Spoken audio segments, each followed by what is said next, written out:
શ્રીમદ્ભાગવત તૃતીય સ્કંધ અધ્યાય 18 હિરણ્યાક્ષ અને વરાહ ભગવાનનું યુદ્ધ.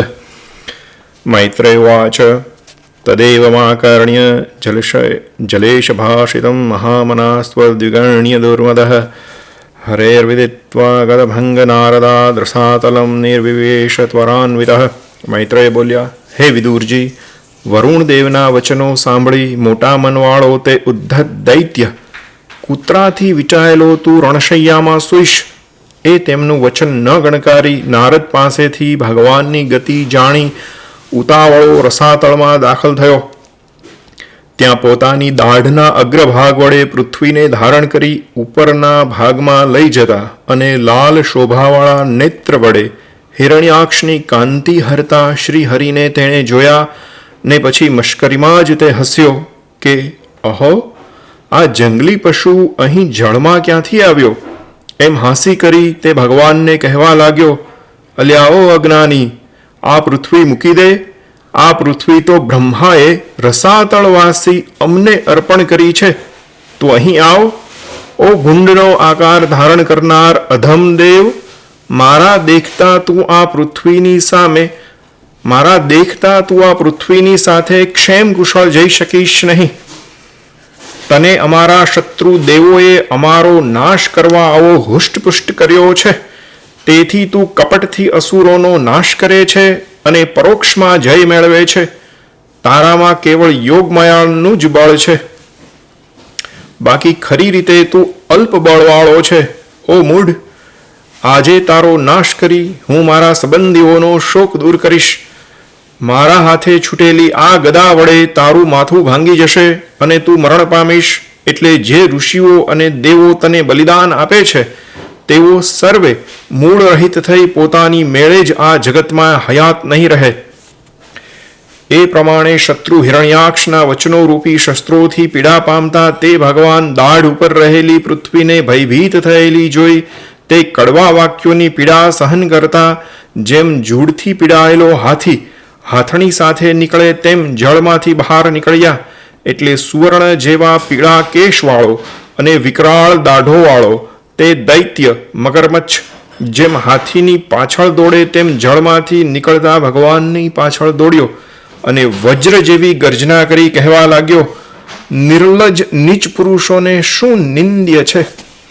પછી તે વરાહ ભગવાને જળની સપાટી પર પૃથ્વી સ્થાપી તેમાં પોતાની આધાર શક્તિ મૂકી. એ સમયે શત્રુ હિરણ્યાક્ષના દેખતા બ્રહ્મા વરાહ ભગવાનની સ્તુતિ કરતા હતા અને દેવો પુષ્પવૃષ્ટિથી તેમને ઢાંકી દેતા હતા.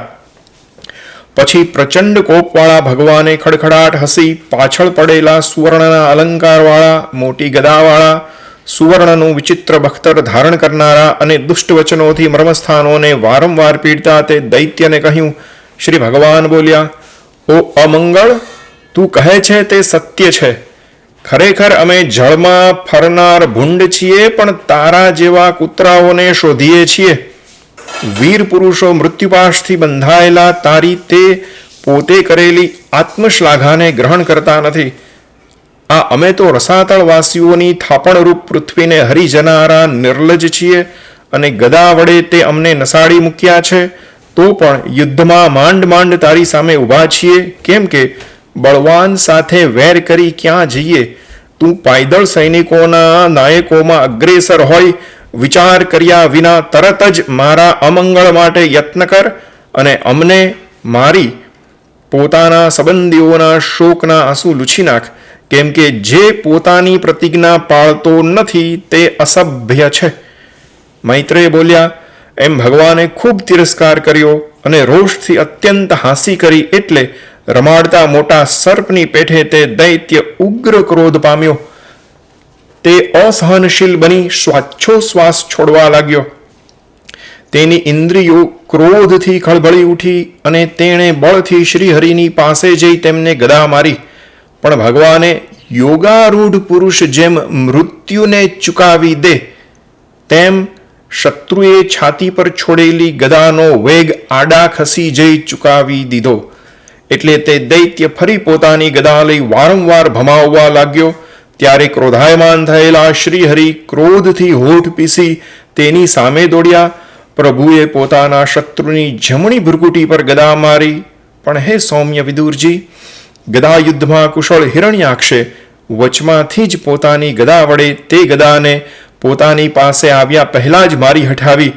એ રીતે હિરણ્યાક્ષ અને શ્રીહરિ અત્યંત આવેશમાં આવી જય મેળવવાની ઈચ્છાથી મોટી ગદાઓ વડે એકબીજાને મારવા લાગ્યા. એમ પરસ્પર સ્પર્ધા કરતા તીક્ષ્ણ ગદાના પ્રહારોથી ઘાયલ અંગોવાળા, ઘાવમાંથી ઝરતા લોહીની ગંધથી અત્યંત વધેલા ક્રોધવાળા અને જય મેળવવાની ઈચ્છાથી તરેહ તરેહના પેંતરાઓથી ઘૂમતા એ બંનેનું તે પૃથ્વી માટેનું યુદ્ધ ગાય માટે લડતા બે આખલાઓના જેવું શોભતું હતું. હે કુરુવંશી વિદુરજી, પૃથ્વી માટે શત્રુ બનેલા તે દૈત્યનું અને માયાથી વરાહ શરીર સ્વીકારનારા મહાત્મા શ્રી યજ્ઞમૂર્તિ ભગવાનનું તે યુદ્ધ જોવાની ઈચ્છાથી બ્રહ્મા ઋષિઓ સાથે ત્યાં આવ્યા. હજારો ઋષિઓના નાયક ભગવાન બ્રહ્માએ દૈત્યને શુરાતનમાં આવેલો નિર્ભય વેરનો બદલો લેતો અને અજીત પરાક્રમવાળો જોઈ આદિવરાહ નારાયણ ભગવાનને કહ્યું. બ્રહ્મા બોલ્યા, હે દેવ, આ અસુર આપના ચરણ મૂળને શરણે આવેલા દેવોનો, બ્રાહ્મણોનો, ગાયોનો તથા નિરપરાધી પ્રાણીઓનો અપરાધ કરનાર, ભય ઉપજાવનાર અને દુષ્ટ કર્મો કરનાર છે. મારી પાસેથી તેણે વર મેળવ્યો હોવાથી પોતાની બરાબરી કરે તેવા શત્રુથી રહિત થઈ શત્રુની શોધ કરતો આ સર્વલોકમાં કંટક રૂપે ભમે છે. માટે હે દેવ, માયાવી, ગર્વિષ્ઠ, નિરંકુશ અને મહાદુષ્ટ આ અસુરને જેમ કોઈ બાળક પૂંછડું ખેંચવા વગેરેથી કોપેલા સર્પને રમાડે તેમ રમાડોમાં. હે અચ્યુત, આ દારૂણ દૈત્ય પોતાની સંધ્યા વેળા પામી પાછો વૃદ્ધિ પામે તે પહેલા જ તમે પોતાની માયાનો આશ્રય કરી આ પાપીનો નાશ કરો. હે પ્રભો, લોકોનો વિનાશ કરનારી અતિ ઘોર આ સંધ્યા વેળા થવા આવી છે, તો હે સર્વાત્મન, તમે દેવોનો વિજય કરો. હમણાં જ આ અભિજીત નામનો મુહૂર્ત યોગ જવાની તૈયારીમાં છે. માટે સત્વર આપના ભક્ત એવા અમારું કલ્યાણ કરવા આ દુર્જય દૈત્યનો નાશ કરો. ઠીક થયું છે કે આ દૈત્ય પોતાના મૃત્યુ રૂપે થયેલા આપની સામે પોતાની મેળે જ આવ્યો છે. માટે યુદ્ધમાં પરાક્રમ કરી આને મારી લોકોને સુખી કરો. દિષ્ટયા ત્વામ વિહિતમ મૃત્યુમયમાસાદિતઃ સ્વયં વિક્રમ્યેનમ હૃદય હત્વા લોકાનાધેહિ શર્મણી. શ્રીમદ ભાગવતમાં આપણા તૃતીય સ્કંદ વિશે અધ્યાય 18મો સમાપ્ત. અધ્યાય 19મો આવશે, હિરણ્યાક્ષનો વધ.